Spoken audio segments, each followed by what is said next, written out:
Hi guys, welcome back to my channel. For those of you who don't know me, my name is Bree. I'm an LA-based makeup artist. I also create all forms of beauty content creation on TikTok and Instagram. I post weekly videos on my YouTube channel, so if you like that type of content, go ahead and subscribe. Let's just jump right into this makeup tutorial. I know y'all want to see it. Grab a snack, grab your brushes, and keep on watching. Today we're going to be using the Huda Beauty Rose Quartz. This is their newest addition to their amazing palette range. I've not done an eyeshadow tutorial in a cool second. I feel like I've been doing just a ton of reviews and stuff, so I really wanted to bring this eyeshadow tutorial to you guys today to show you not only how beautiful the palette is, but how versatile the palette is. I feel like doing another part to this if you guys are interested with more like muted tones. Today I'm going to be doing full glam, so get ready. I'm taking my P. Louise Rumor 2 base. This is their eyeshadow base, and it is my personal favorite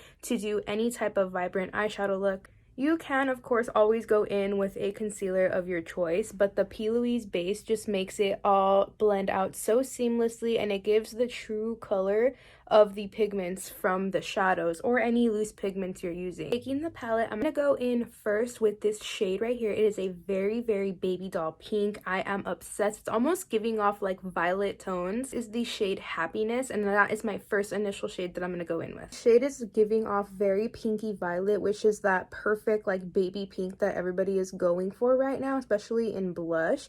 But this shade, like, I want to put it all over my freaking face. I want to use it as a blush, not only as an eyeshadow, but the way that I am applying the shadow is I am just slightly packing that color into my crease on top of that Louise base, because this will give me not only the darkest line for my shadow to guide me, but this is going to give me my most like high pigment color payoff, and I will blend out the rest. I'm just literally going in and tapping it very softly into the base, and the base kind of does the work for you also. Like, you won't have to blend out and like waste your time blending forever. Base is just so creamy. Now that the shadow is in the place I would like it to be, I went ahead and took a little bit of that shade Happiness on a fluffy blending brush. This is actually a Morphe M518. I'm going to be dipping back into Happiness, getting the most pigment that I can, tapping off the excess, and then going on top of where I initially placed the shadow and just blending that into the brow bone and my inner corner right here, because we don't want a patchy look. So I blended out all of the edges everywhere that I wanted that pink like violety color to be. I'm loving the way it's looking. It's very pastel-y. I'm now going to be dipping into the shade Gratitude. It's like a mauve brown color. I want to go in with this, and then I will go in next to it with Aura to deepen the crease. In particular, I loved winging out my eyeshadow and doing like more cut crease style eyeshadow applications because of my eye shape, and I just am really in love with like the 90s style glam. A lot of 90s reference photos that I always get when I do makeup on clients is always like a soft 90s glam cut crease kind of situation, and I have just learned that that style looks the best on myself as well. So this is the style of eyeshadow that I always kind of lean towards, like cut creases but also just like winged out liner status. Now that I placed the deepest shadow where I would like it to be, I'm going to go back in with my fluffy blender and go back into the shade Happiness and then just blend everything out. And now what I just did was take my little smudgy brush. I don't actually really know what it's called. I think it's a smudger brush, but anyway, a brush like this, very tiny, very small, very compact. I get this brush and I go one last sweep through my crease to trace out my crease before I actually go in with more P. Louise base to actually carve out my crease and everything. I like to get a shadow kind of like depth to it to give you that illusion that I have a really deep eye socket and I have a cut crease. So I basically just go right over where I blended out everything and I create a little shadow right here because I will be going in with my P. Louise base. It's just gonna look crazy. It's gonna look cool. I'm gonna show you right now. I applied the base on the back of my hand. This is a little back of the hand tray that I got from Amazon. I use this when I'm freelancing and it is so helpful, especially if you're used to putting stuff on your hand, on the back of your hand.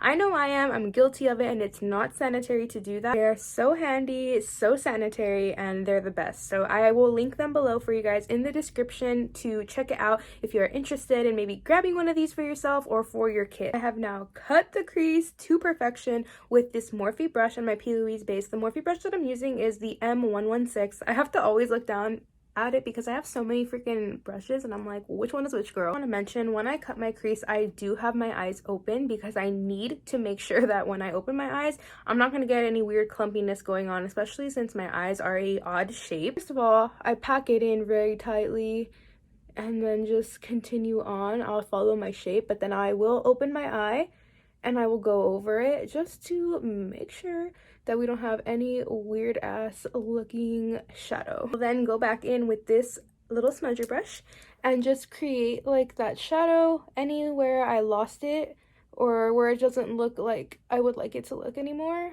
like especially right here when I wing out my shadow.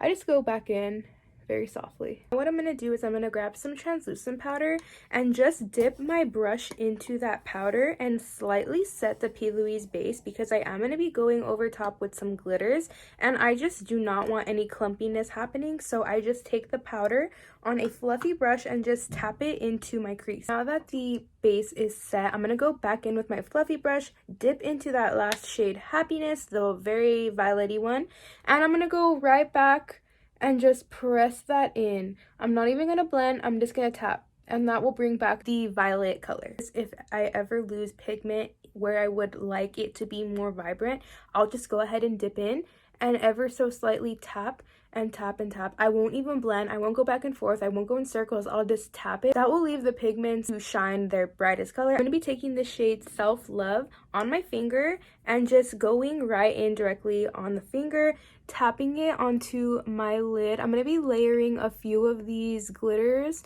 but you guys, this one is the key. Something very twinkly and light. Now going into the shade Blissful, which is this gorgeous multi like duochrome color. It's giving very ethereal. Look at how gorgeous it made the lid look. Like, it's just so damn sparkly and I'm obsessed. Last minute, I decided that I wanted the crease like socket to be a little bit deeper. I went in with this shade right here, Mantra, just to deepen it, and I actually like it a whole lot more. I feel like it's just way better.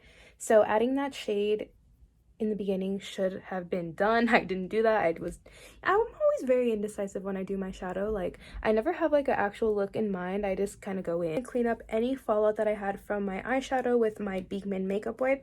And guys, do you guys do your eyeshadow first or do you do it last? Like, do you do your face, foundation and everything first and then shadow? Because I could never get myself to do that because of fallouts that could occur when you're doing your eyeshadow. I don't know why.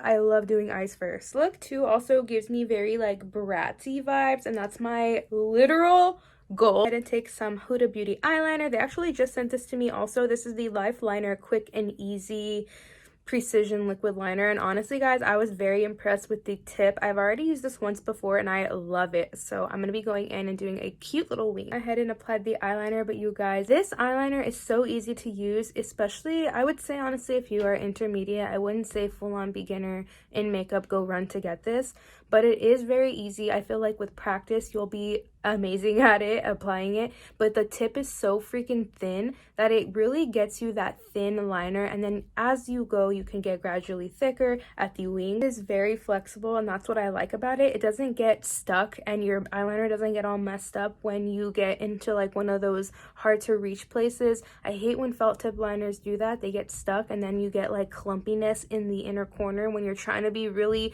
precise and thin, so you won't have to worry about that with this liner. I went ahead and applied add my pink lashes. I really love the eye look. I think that the lashes really pulls it all together. I'm gonna go ahead and do the rest of my face off of camera, and I will be back with my final thoughts. This is the final look, final review, and thoughts on the palette. I'm fucking obsessed. I love the violet tones that they brought in the rose quartz. I threw on a pink lash, like I said, and I think that really tied in the look completely. The skin is giving entirely. If you want to see how I did my face, go to my TikTok. I even added the white eyeliner in the waterline, and I think that really like elevated the look as well. I love you guys so much. I hope you enjoyed this tutorial. If you want to see more videos like this, let me know in the comments, and I will see you in my next one. Bye guys.